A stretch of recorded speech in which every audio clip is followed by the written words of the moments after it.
Bismillah. What is the balance between honoring the gifts that have been given to us, honoring our mission and our purpose, while also remaining humble and having humility?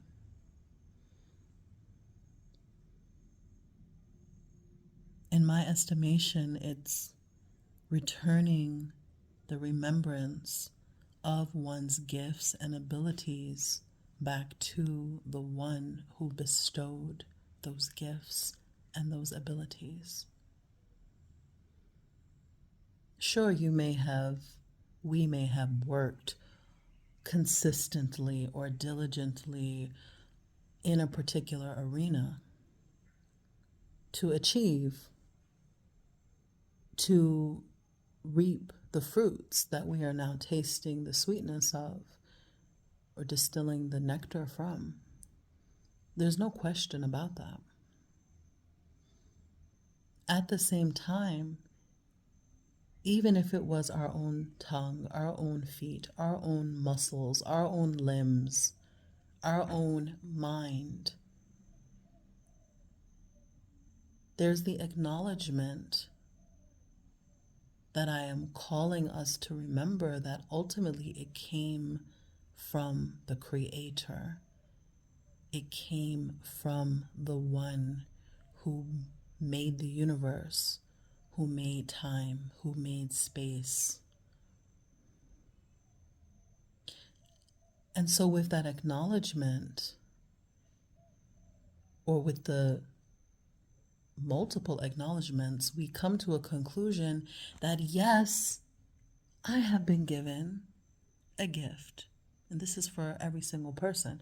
Oh, I'm good at this. I'm able to do that. I can achieve this degree or make this amount or bring this income in or achieve this physique from working hard, going to the gym, eating healthy. I can have a successful business, whatever the case may be. But ultimately, where did those abilities come from when you start tracing it back and back and back? And those abilities have the same origin that we do, meaning we come from, as we say, from Islamic teachings. We come from Allah and we will return back to Allah. Inna lillahi wa inna ilayhi raji'un. From Allah we come and to Allah we return. To Allah we belong. And so at the same time, we understand that we were placed on earth as representatives of the divine, of the Creator. We were placed here with a task, with a purpose that is general, meaning there's a collective purpose of humanity. Why we were all placed here, there's a reason. And part of that is to know the one, to surrender fully so that we can obtain the highest and sweetest obtainment. And then that goes and breaks down more depending on the individual. So there may be specific aspects and specific qualities and traits and your own design. That means the way that you end up showing up and being of service is unique to you. And some of us discover that from a very early age. We can see from an early age, I have a gift in this particular area, and I'm able to assist in this area, and I'm able to be of service in this area. I'm able to uplift and to uplift myself and others in this particular manner. And then some have the journey of learning and discovering this later in life. How do we maintain the balance so that it's not self-worship and self-aggrandizement. And me. I'm so special. I'm so wonderful. I'm so amazing. I'm so different. I'm better than others in this area. And you may very well be. You may very well be. And I know and I feel that I've seen that, okay, in my own life. Okay, there may be certain things that I'm really good at, and there may be things that someone else is really good at that I'm not, and so on and so forth. But then, once again, the acknowledgement goes back to the Most High, and there is the realization that this may not always be there. And so that gift that you have, you appreciate it and you use it in the best manner, or at least intend to use it in the best manner while you have it. And that includes your health, your wealth, your strength, your time. Your time. So we can never be upset when time is the most precious commodity if a person decides that they don't want to waste their time in a certain way. This is coming to me now as I'm speaking. I wasn't planning to go in this direction. But when I think of the verse in the Quran where Allah says, Bismillahirrahmanirrahim wal asr innal insana lafi khusr wal asr. Allah is swearing by time, taking an oath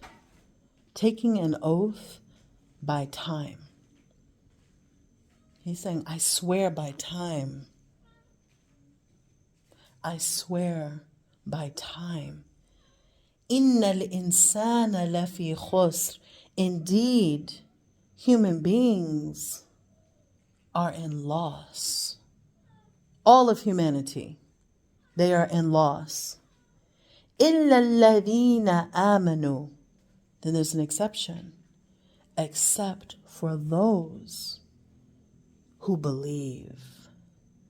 They have that conviction in the one.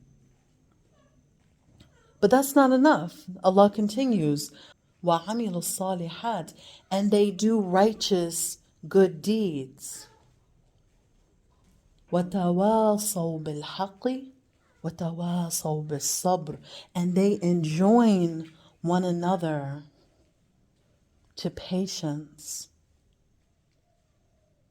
Well, first, they enjoin one another to truth and sabr, patience. So everyone is in loss unless they fulfill these qualities, these characteristics. They have belief, they have conviction, they have action that follows that up. And then they are enjoining and assisting others, calling others to truth and to patience. Because this life takes patience. This life needs patience. Dealing with others needs patience. Dealing with ourselves needs patience. We need patience. If we don't have patience, then we're in loss. We destroy ourselves if we are impatient. We're too hasty. And so we make decisions quickly that do not benefit our mind, body, spirit, that do not benefit us as individuals, as families, as communities.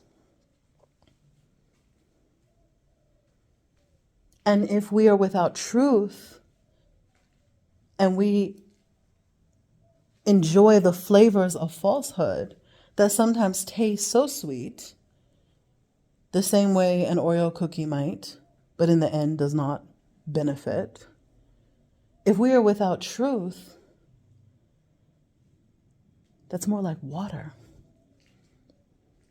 Clear, cleansing, clarifying, foundationally necessary. If we don't have that, then we're in loss. If we do not embark to do righteousness, to do good,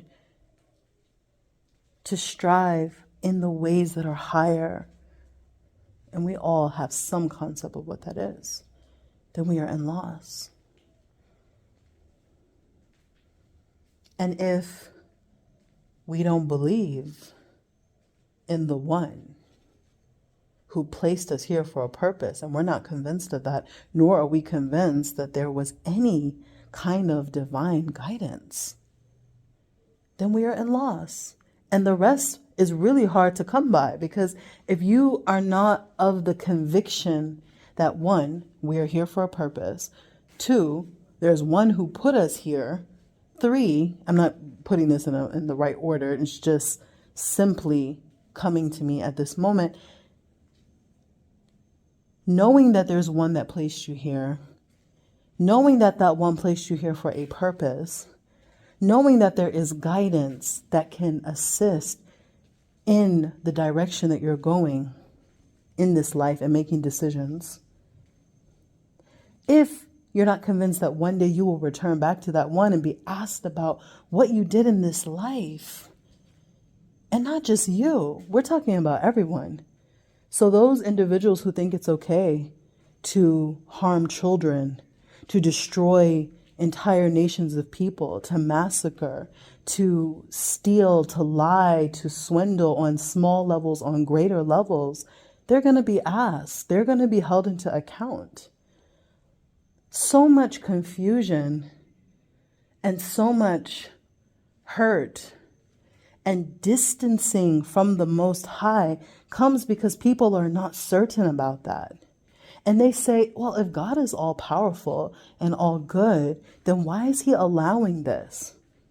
Because this life is a temporary plane of existence, and we are being tested, and we will be held into account. If this life was all that there was, and the Creator just allowed everyone to run wild and do whatever the heck they wanted with no ramifications whatsoever, didn't give anyone guidance, and then after that there's nothing else, what was the point? It's almost senseless. Like, imagine that there was a Creator that made all of this, brought all of this into existence just for the heck of it. Or as some say, just to experience itself. Really? Like you needed little babies to be raped who are a few days old? Like, come on now. Like, that does not make sense. I'm sorry. It does not make sense to my spirit 100% and to the spirit of many, many other people. It's like a very generalized ideology that it sounds good, but when you start breaking it down, it doesn't fit. Where is the justice in that? Where is the balance in that? Where is the peace in that?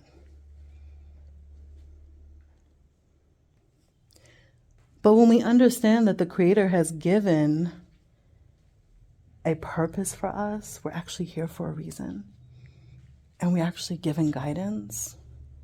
And we can actually look at the world and see what has been the result of people not having conviction and not having that which can support, or not accessing or striving even to access what can give them that conviction. The rates of suicide, you're telling me that's not a loss? The number of, once again, children being trafficked around the world, that's not a loss?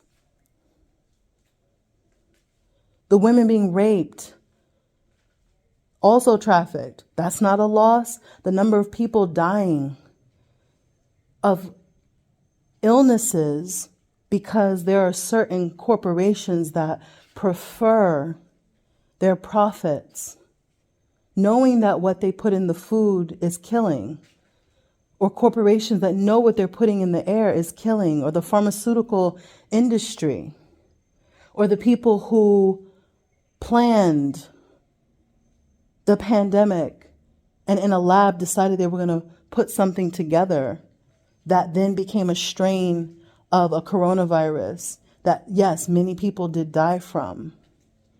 That's not a loss. That's not a result of people being far away from truth and righteousness. Amilu salihat, as the verse says, the calling one another to good. And so I go on a tangent. But it all goes back to the one. This time, this space that we occupy, it was given to us. It was given to us. And you don't have to have all the answers, my dear listener. You don't have to know every answer at this moment. All you have to do is take a moment within the silence of yourself and ask and experiment with asking if you're not accustomed to that asking. And direct your innermost self, if you're not sure, to the possibility of that source. And direct yourself, your innermost self, to the possibility that what I'm saying is truth. And explore that by asking that source creator sincerely, guide me. Guide me to the truth that is most important for me to know, that most benefits my mind, my body, my soul, the eternality of my existence. And if you're not sure about that, my existence for as long as I exist. And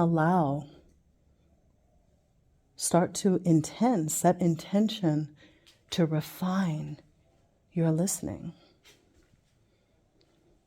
Because your prayer is heard. Of that, there's no doubt. And within every one of us, there is a seed of divine consciousness. And also there is an access directly to the divine that sometimes is confused, where then people start to think they are God.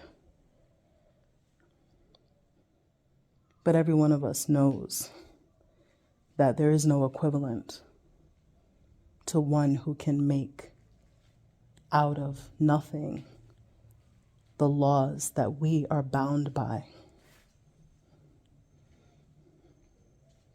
And so how do we honor ourselves and advertise ourselves and sell our products and sell our offerings and shine a light on our gifts?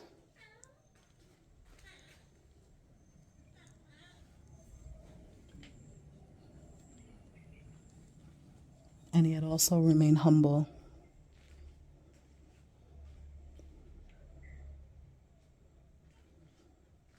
And also remain balanced by bringing it back to that invocation and that contemplation of the certainty of death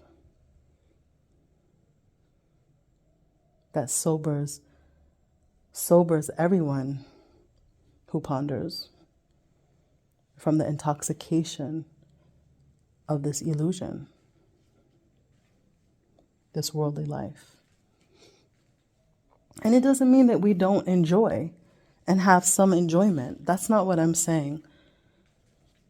Because then we start flashing back to all of the indoctrinations from the movies and the films of the super religious, righteous person who's like the party pooper. Because hell is a party place and heaven is clouds and angels and it looks boring as I don't know what. Just divorce yourself from all that you have been married to of these images and just start from scratch. You know you exist. You know you didn't come here from nowhere. You know you're going to die. And ask that first intelligence for guidance.